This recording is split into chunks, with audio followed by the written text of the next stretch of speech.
fly it out of here. When that arc gets loaded, we're already going to be on the plane.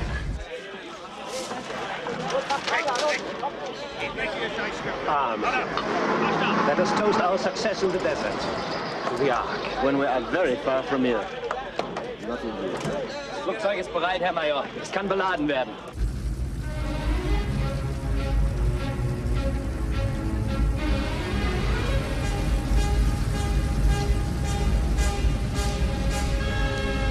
Du! Da! Wer sind Sie? Was machen Sie dort? Komm runter!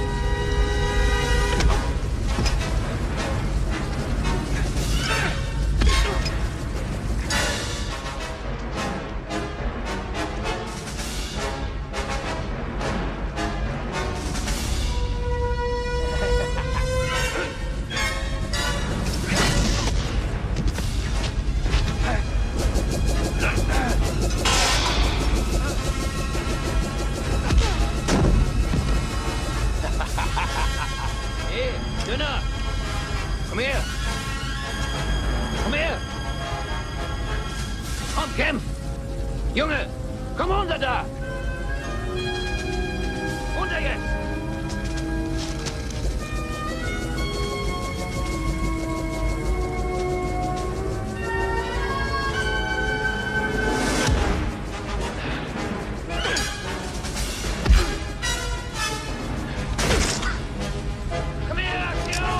Gib dir was in die Fresse da!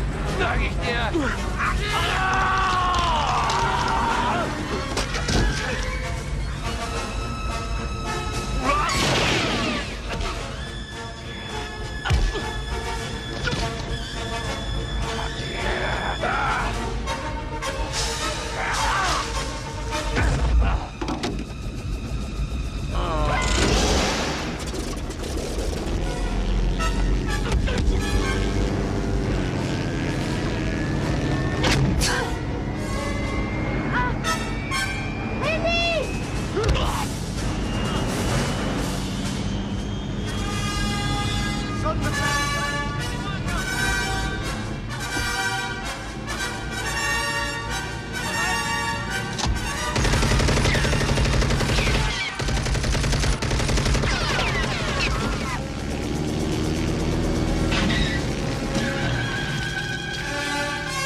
Oh my God.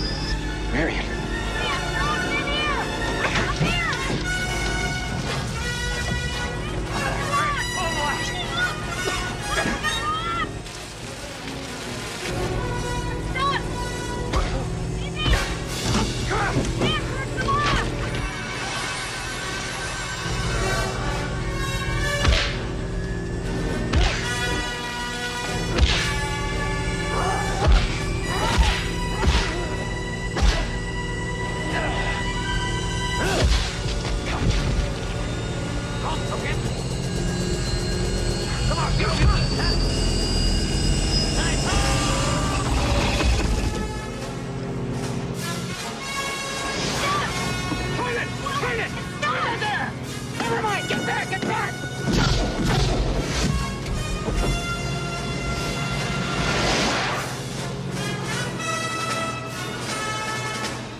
Here's a good link for you. We have a giant, Fomorian giant, who can breathe life into the dead. And he did 2 seasons with us. That was played by the actor Pat Roach, who plays at least one villain in all of the Raiders films. Yeah. The Lost Ark. You know, the guy with the scimitar, the German engineer with the bald head and the plane. the chap with the turban in the mine with the children. That's all Pat Roach, who was a big old brummie from the West Midlands. Isn't that amazing that they put the same actor, Roach, in front of you, in Raiders in particular, and the audience never knew? Well, the audience never knew because he was a very fine actor, but he was known for his physical types. We first saw him in Barry Lyndon playing in this brutal boxing scene because he was a phenomenal physical presence. But that's where I think Vic Armstrong picked up on him, because he was doing second unit on the Raiders films. And Andy Armstrong, his brother, ended up as one of our directors. So I think that's how that's how we got hold of Pat. Mm-hmm. But I think they used Pat because they loved him, and he was a tremendous person to have around, and physically so talented, you know. And he did. He had a proper actor's chameleon thing of, I will make you forget about this other character because now I'm this. Yeah, very physically talented. He was a lovely chap. Absolute legend, that guy. Yeah, he's the kind of guy, you know, much like yourself. That's the type of actor you hope you're fortunate to have on a production, because the little details they'll bring to it will make the movie, you know. Oh, absolutely. And also just a huge sense of calm and purpose. I mean, Pat was actually a water gypsy by birth. You know, he was one of you see Peaky Blinders now. Yeah. Well, Pat was one of those, the kind of black country boys, if you like. His family were water people, canal people for generations. And he had a boat in London. He had a boat in a couple of different places. He also had a gym in Birmingham, but he also had a scrapyard, which is why I say, you know, if Pat had been around in Peaky Blinders times, they would have had to have put him in there somewhere.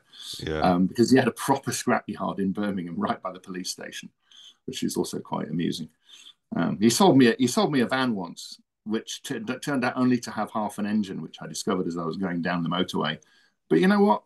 Couldn't dislike him for it. I got it fixed. We talked about it afterwards, and he went, "Oh right, you wanted that bit as well, did you?" That's good. No, he was good value and a top chap. All right. Your road to redemption is paved with tombstones. No quarter, kill all masters. Go to noquarterkillallmasters.com. Rated R.